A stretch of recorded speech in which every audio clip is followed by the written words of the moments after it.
Buenos días, Chumash, para el día domingo, Parashat Vayakhel. Estos últimos dos parashiot, porciones de la Torah del libro de Shemot, realmente son una repetición y repite prácticamente todo lo que nosotros ya estudiamos. En las dos porciones de Terumá, donde habló de la construcción de todos los implementos y el Mishkan, del tabernáculo, y de su estructura, de su cobertura. Y Parashat Tetzaveh, que habló principalmente de todas las vestimentas del Kohen Gadol y los Kohanim. Fácilmente la Torah pudiese haber dicho, como hace en muchos otros lugares, que el pueblo judío hizo tal como Hashem lo había ordenado y hubiésemos ahorrado dos parashiot, dos porciones de la Torah completas. Y hay muchas explicaciones por qué la Torah no hizo esto, sino lo vuelve a repetir. Y en muchos casos es literalmente una copy-paste, ¿no? Es literalmente repitiendo lo que ya conocemos y ya sabemos. Obviamente aquí con mucho menos detalle, porque no requiere una explicación de qué es lo que estamos hablando, porque ya sabemos de cada uno de los implementos del templo. Pero una de las explicaciones de por qué la Torah vio necesario repetir todo esto es porque el mandamiento sobre la construcción del templo fue en un estado totalmente espiritual. Moshe estaba en la montaña junto con Hashem. Digamos, era una cosa de un nivel sumamente elevado. En cambio, la implementación de esto es algo netamente físico, que tiene que ocurrir en este plano físico. Entonces, para que uno entienda la importancia de este mundo material y de elevar este mundo material y de nuestros hechos y de nuestras acciones y que las cosas no se quedan como ideas espirituales, sino concretos, haciendo la voluntad de Dios en nuestra vida día a día, acciones. Entonces la Torah volvió a mencionar todo cuando el pueblo judío está actuando y haciendo todo lo que Hashem le había ordenado previamente. Solamente va a haber un cambio de cómo se refiere a lo que están haciendo, porque antes era un mandato de que hay que hacer tal y tal cosa. Y aquí va a decir siempre que hicieron tal y tal cosa. Pero ahí hay muy pocos Rashi en estos dos parashiot, porque Rashi ya explicó la gran mayoría de estas cosas. Entonces una lectura es un repaso, pero más importante que todo es parte de la Torah. Vayakhel Moshe et kol adat bnei Yisrael vayomer alehem. Moshe congregó a toda la asamblea de los hijos de Israel y les dijo: Eile hadvarim asher tziva Hashem la'asot otam. Estas son las cosas que Hashem ha ordenado hacer. Esto es como una introducción al tema del templo. Moshe reunió al pueblo judío. ¿Cuándo fue eso? Eso fue, dice Rashi, al día siguiente de Yom Kippur, luego de que Moshe descendiera de Har Sinai. Los congregó al pueblo judío y les dijo lo siguiente. Dijo: Sheshet yamim te aseh melacha, uvayom hashvi'i yihiyeh lachem kodesh Shabbat, Shabbaton Lashem, kol haoseh vo melacha yumat. Durante un periodo de 6 días se podrá hacer labores, pero en el séptimo día será sagrado para ustedes un Shabbat de reposo completo. para el Eterno, todo el que haga una labor en él morirá. Vuelve a mencionar la mitzvah de Shabbat, que ya lo sabemos, pero aquí hay un pequeño cambio, y no tan pequeño, muy significativo. En vez de decir Sheshet Yamim Ta'aseh, 6 días harás el trabajo, dices 6 días tu trabajo será hecho. Te hace. ¿Cuál es la diferencia? La mitzvah de Shabbat, en parte, viene como un momento de pausa, de retiro de este mundo, de darnos cuenta de que todo lo que se hizo durante los otros 6 días y todos los logros y todos los éxitos que naturalmente siempre atribuimos esto a nosotros mismos. Qué grande soy un comerciante, soy una estrella. ¿Sí? Mira, yo hice mi plan, mi business plan, todo salió así y todo eso, así como... Entonces, ¿qué hace Shabbat? Shabbat, Hashem dice, pausa. No importa en qué estás, en dónde andes, porque eso te va a permitir a darte cuenta que lo que se hizo realmente no fue obra tuya. Uno trabaja y debe trabajar y tiene que trabajar y está obligado a trabajar, pero con su trabajo, ¿qué hace? Hace un recipiente para recibir la bendición de Dios, pero no genera nada, porque si hay bendición, va a caer en ese keli, en ese recipiente que creaste, va a caer tu parnasá, tu sustento. Entonces es muy importante este cambio porque es la base de no caer en avodah zará, en idolatría. La idolatría es no solamente un ídolo, una estatua, sino es dar poder, atribuir poder a quien no tiene ese poder. No necesitas de un ídolo para hacer idolatría. Uno puede ser el ídolo y el idólatra junto. Todo en uno. Porque si uno atribuye poderes a sí mismo que no tiene, eso también es idolatría. Pero Rashi también explica acá que la razón que introduce todo el tema del Mishkan, de la construcción del tabernáculo, acá, antes de decir otra vez todos los detalles, es para decirnos que no se puede construir el templo en Shabbat. Aunque Hashem te ordenó, pero eso es durante 6 días, pero el templo no se construye en Shabbat.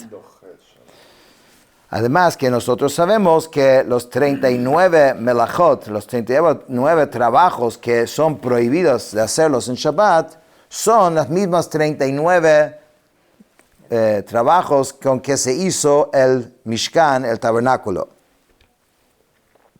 Lo tevaru eish bechol moshvotechem biyom ha-Shabbat, no encenderán fuego en todas sus moradas el día de Shabbat. Y aquí Rashi menciona algo del Talmud muy interesante, porque sabemos que hay 39 melachot, cosas que son prohibidas en Shabbat. Prender fuego es uno de ellos. Entonces, ¿por qué menciona solamente este?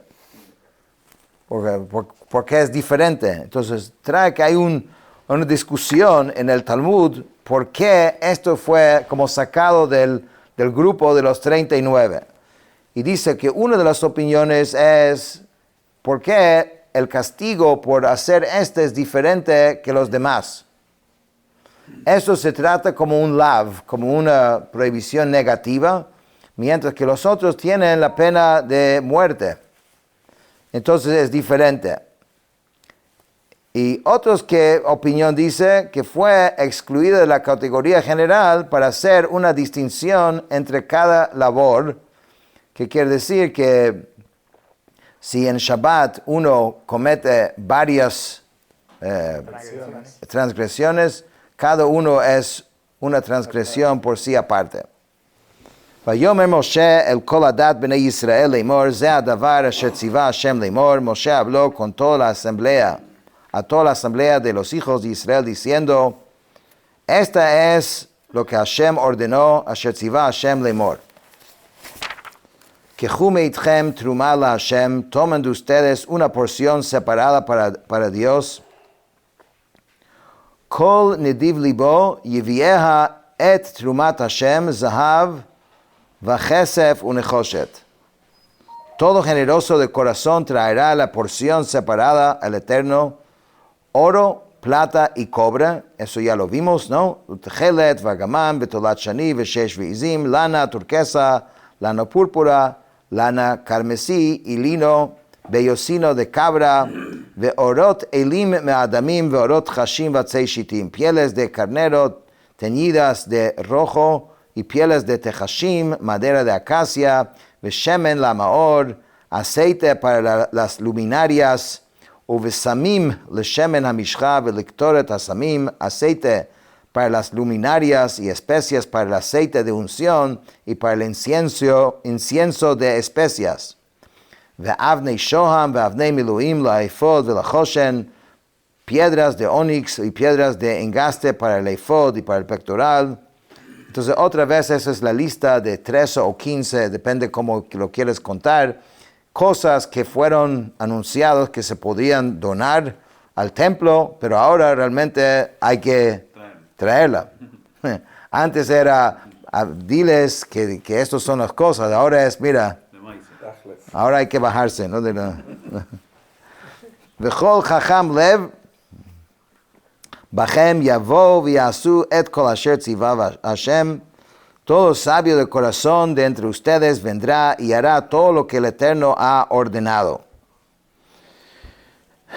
Entonces, esto es un punto importante también, que Hashem puso en la mente de estos grandes artesanos no solamente un talento natural, sino un talento divino.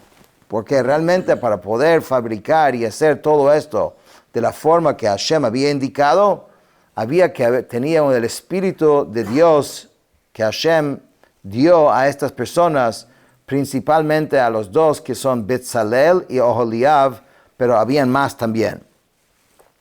Et Hamishkan, vet Oholo, vet Michseyu, vet Krasav, vet Krashav, et Brichav, et Amudav, vet Adanav.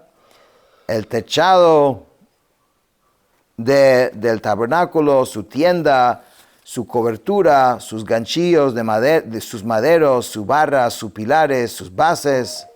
O sea, esto es en cuanto a la estructura. Recuerda que tenían estas vigas, ¿no? Tenían las bases donde entraban las vigas, tenía el techo, 3 o según una opinión 4 coberturas encima. Todo lo que habíamos explicado antes, ahora hay que hacerlo. Et Haaron, el arca sagrada, Vet Badav, y las varas, et Akaporet, que es la tapa del Aron HaKodesh, que tenía los querubim, ¿no? Vet Parochet HaMasach, y el velo de separación, et Hashulchan, ve'et badav, ve'et kol keilav, ve'et lechem apanim, la mesa y sus varas y todos sus utensilios y el pan de semblantes. Entonces Rashi explica, dice, et hamishkan, el techado del tabernáculo, la cubierta hecha de las cortinas inferiores que son visibles desde el interior de la estructura, recibe el nombre de Mishkan. O sea, Mishkan genéricamente se refiere a toda la estructura que hicieron en el desierto. Pero en este pasuk se refiere al techo. Recuerdan que habían estas telas diferentes. Entonces, esto es Mishkan en este versículo. Su tienda. Entonces, otra capa que había. Mishkan era la primera capa encima. Oholo es el otro, Nichseu, y entonces después hay otro cubierto. Todos estos nombres ya habíamos visto antes. El velo de separación. Y Rashi dice que todo lo que proteja, ya sea que esté arriba, como un techo, o ya sea divisoria entre un espacio y otro, recibe este nombre que es el velo. ¿Okay? También en Sukkot tenemos una palabra similar que es schach. Schach, que es el techo de la sukkah. Aquí dice vet parochet hamasach, ¿no? Ok, lechem apanim, el pan de semblantes, ya explicamos que este es el nombre porque tenía dos superficies en sus dos extremos, ya que estaba hecho como una caja abierta, la cual faltaban sus lados. Vet menorat hamaor, vet keleha, vet neiroteha, vet shemen hamaor. Dice el candelabro de iluminación y sus utensilios, sus candelas y el aceite para el alumbrado. Dice Rashi, vet kelea, sus utensilios, que son las tenazas y las paletas. O sea, todo lo que era necesario para prender la menorá también era parte de los kelei hamishkan, de los implementos del tabernáculo. Sus candelas significa, lo mismo dice que luces en francés antiguo, eran como tazoncillos en los cuales se ponía el aceite y los pabilos. Y el aceite para el alumbrado, también uno diría que aceite es aceite, ¿no? También esto necesitas como una sabiduría especial para hacerlo. Dice sí, precisaba de hombres sabios de corazón para fabricarlo, ya que era diferente a los demás aceites, como se explica en Menachot, el tratado talmúdico. Se lo deja madurar encima del árbol de olivos, etc. Era un aceite prensado y puro, sin sedimentos. O sea, era una fabricación muy, muy particular. Vemos en el milagro de Hanukkah también, que para poder traer más aceite, duró 8 días, ¿no? Porque no era cualquier aceite para la menorá. Había que fabricarlo de una forma especial. ואת מזבח הקטורת ואת בדיו ואת שמן המשחה ואת קטורת הסמים ואת מסך הפסח לפתח המשכן, el altar del incienso y sus varas, el aceite de la unción y el incienso de especias, la pantalla de la entrada para la entrada del tabernáculo. Todos estos lo vimos antes. את מזבח העודה ואת מחבר הנחושת השלו ואת בדיו ואת כל כליו, את הכיור ואת קנו, el altar de la ofrenda de ascensión y el enrejado de bronce y sus varas y todos sus utensilios, el lavadero y su base. Esto es uno de los 2 altares que había que hacer. Et kalei hachatzer ve'et amudav ve'et adanea ve'et masach shar hachatzer, las cortinas del patio, sus pilares y sus basas, y la pantalla del portal del atrio, et yitdot hamishkan ve'et yitdot hachatzer ve'et meitrehem, las estacas del tabernáculo, las estacas del atrio y sus cuerdas, et bigdei haserad lesharet bakodesh, y también ahora pasa para las vestimentas de tejido de punto, para servir en el santuario, et bigdei hakodesh la Aaron hakohen, ve'et bigdei vanav lechahen, las vestiduras de santidad para Aarón el Cohen y las vestiduras de sus hijos para oficiar. Vayetzeu kol adat bnei Israel lefnei Moshe, toda la asamblea de los hijos de Israel se retiró de la presencia de Moshe. Básicamente, en esta primera parte de Vayakel, hizo un repaso general de prácticamente de todos los 2 parashiot de Terumat et Tzaveh, pero diciendo que ahora había que hacerlo en la actualidad. Con eso terminamos el Chumash de hoy.